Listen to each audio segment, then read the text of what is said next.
मंडळी, तुम्हाला आता माहितीच झालं असेल, 22 सप्टेंबर पासून सरकारने कारवरचा जो जीएसटी आहे तो 28% वरून 18% आणला आहे. त्यामुळे साहजिकच ज्या कारच्या प्राइजेस आहेत त्या सुद्धा 50,000 ते 1,00,000पर्यंत, काही केसेसमध्ये 1,00,000पेक्षा सुद्धा जास्त किमतीने कमी झालेल्या आहेत. पण कारच्या किमती कमी झाल्या म्हणून कार घेणे योग्य आहे का?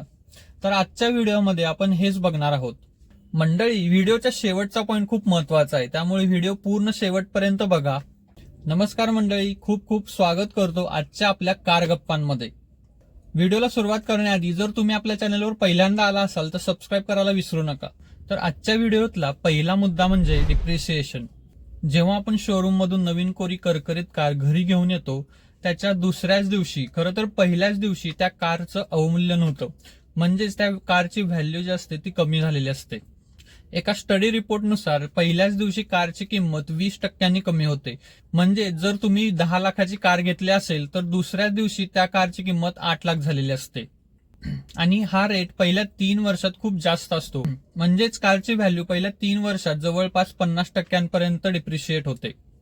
मंडळी, याचा सर्वात मोठा फटका तुम्हाला तेव्हा बसतो जेव्हा तुम्हाला 3-4 वर्षांनी कार रिसेल करायची असते. यानंतरचा मुद्दा म्हणजे लोन आणि इंटरेस्टचा अतिरिक्त भार. मंडळी, 5-6 वर्षांपूर्वी मध्यमवर्गीय कुटुंब जेव्हा कार घ्यायचा विचार करायचे तेव्हा साधारणपणे बजेट हे असायचं ते 5 ते 6 लाखांच्या आसपास असायचं. पण आजच्या घडीला अशी परिस्थिती राहिली नाहीये. आजकाल तुम्हाला कार लोन अगदी सहजपणे मिळून जातं.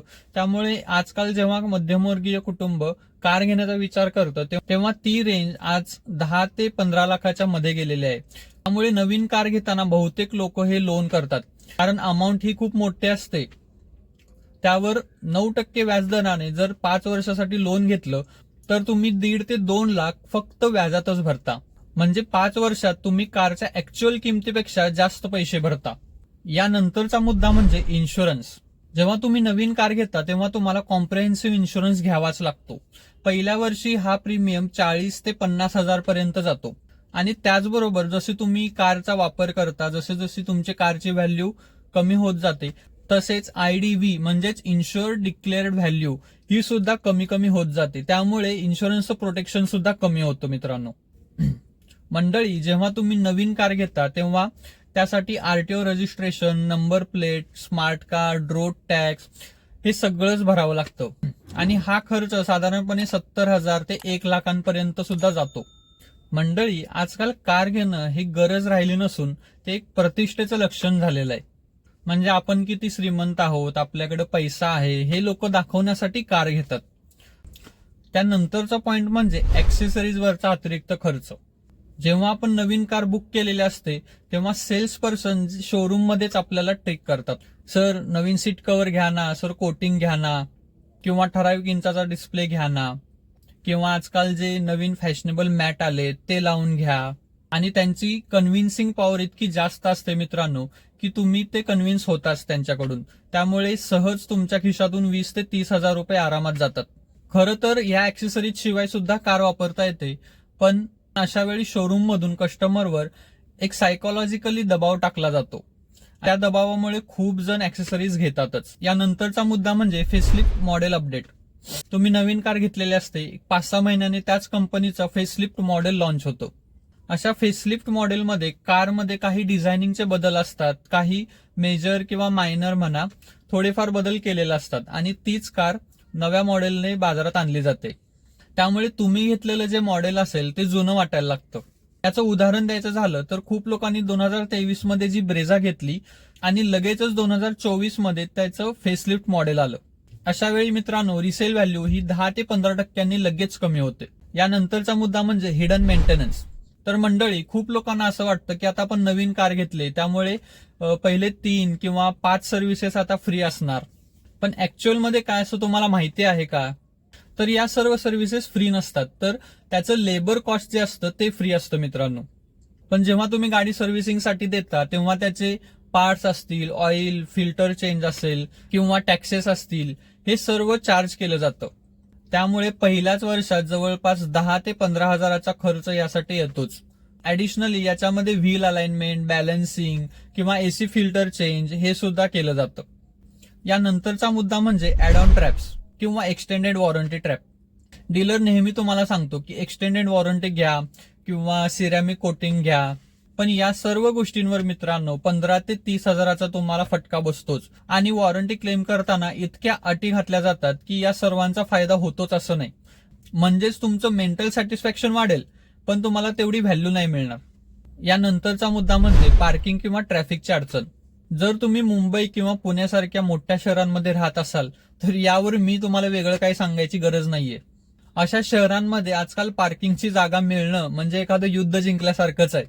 नवीन कार घेतल्यानंतर लोक खूप विचारात पडतात की आज पार्किंग कुठे करू, ऑफिसमध्ये जागा नाही, सोसायटीमध्ये जागा नाही, त्यात रोडवर जर ठेवली तर दंड लागेल की काय, ही भीती वेगळीच. त्यात आजकाल ट्रॅफिकची समस्या एवढी वाढलेली आहे की अगदी तुम्हाला 15 किलोमीटर जरी जायचं असेल तरी 1 तासापर्यंत लागू शकतो. त्यामुळे कार म्हणजे लक्झरीपेक्षा एक टेन्शनच जास्त वाटू लागतं. यानंतरचा मुद्दा म्हणजे गव्हर्नमेंट स्कीम्स. तर तुम्हाला माहिती असेल की बऱ्याचशा अशा गव्हर्नमेंट ज्या स्कीम असतात त्यामध्ये जर तुमच्याकडे कार असेल तर त्या तुम्हाला लागू होत नाहीत. याचं सगळ्यात बेस्ट उदाहरण म्हणजे लाडकी बहीण योजना. तर अशा ज्या गव्हर्नमेंट स्कीम असतात त्यामध्ये एक अट असते की जर तुमच्याकडे 4 व्हीलर असेल तर तुम्हाला ती स्कीम लागू होत नाही. म्हणजेच अशा व्यक्तींना सरकार श्रीमंत व्यक्तींच्या यादीमध्ये कन्सिडर करतं. मला माहित नाही याचा परिणाम किती लोकांवर होत असेल, पण ही मात्र गोष्ट नक्की आहे की गव्हर्नमेंट स्कीम पासून तुम्हाला दूर राहावं लागेल. आणि आजच्या व्हिडिओमधला शेवटचा मुद्दा तो म्हणजे मेंटल प्रेशर किंवा फिअर ऑफ डॅमेज. हा मुद्दा मंडळी खूप खूप इम्पॉर्टंट आहे. अगदी माझ्या जवळचं उदाहरण सांगायचं झालं तर माझ्या काही ओळखीच्या व्यक्तीने टाटा पंच घेतली होती. तर घरी नवीन आणलेल्या गाडीची पूजा करण्यासाठी ते गाडी रिव्हर्स करून लावत होते आणि त्याच वेळी मागा असलेल्या सळीचा त्यांना अंदाज नाही आला. त्यामुळे गाडीच्या मागचं बंपर डायरेक्ट सळीला लागलं आणि तिथे मोठा स्क्रॅच आणि डेंट सुद्धा पडला. त्यानंतर ती व्यक्ती दिवसभर अगदी 2 दिवस रडत होती. पुढचे 5 दिवस त्यांनी गाडीकडे वळून सुद्धा बघितलं नाही. तर हे असतं फिअर ऑफ डॅमेज.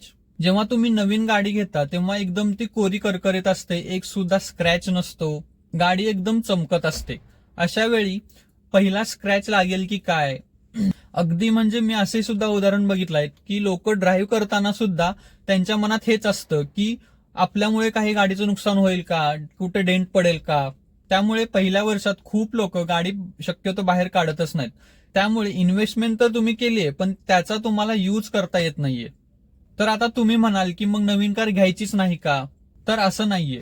जर तुमची या सर्व गोष्टींची मानसिक तयारी झाली असेल, या सर्व गोष्टींचा तुम्ही कार घेण्याआधी विचार केला असेल तर नक्कीच तुम्ही नवीन कार घेऊ शकता. तुमची फायनान्शियल कंडिशन तेवढी चांगली असेल तर नक्कीच तुम्ही नवीन कारचा विचार करू शकता. त्याचबरोबर जर तुम्हाला लोन काढायचं असेल तर प्रयत्न करा कारच्या किमतीच्या 20% हे तुम्ही डाऊन पेमेंट कराल आणि बाकी 80% तुम्ही लोन काढाल. लक्षात ठेवा, जेवढं जास्त तुम्ही डाऊन पेमेंट कराल तेवढं तुमचा लोन किंवा इंटरेस्टवरचा बोजा कमी होतो. आणि कार घेताना हे नक्की विचार करा की तुम्ही लक्झरीसाठी किंवा दिखावा म्हणून कार घेताय की खरंच तुम्हाला गरज आहे म्हणून घेताय. त्यामुळे तुम्ही सेकंड हँड कारचा सुद्धा विचार करू शकता.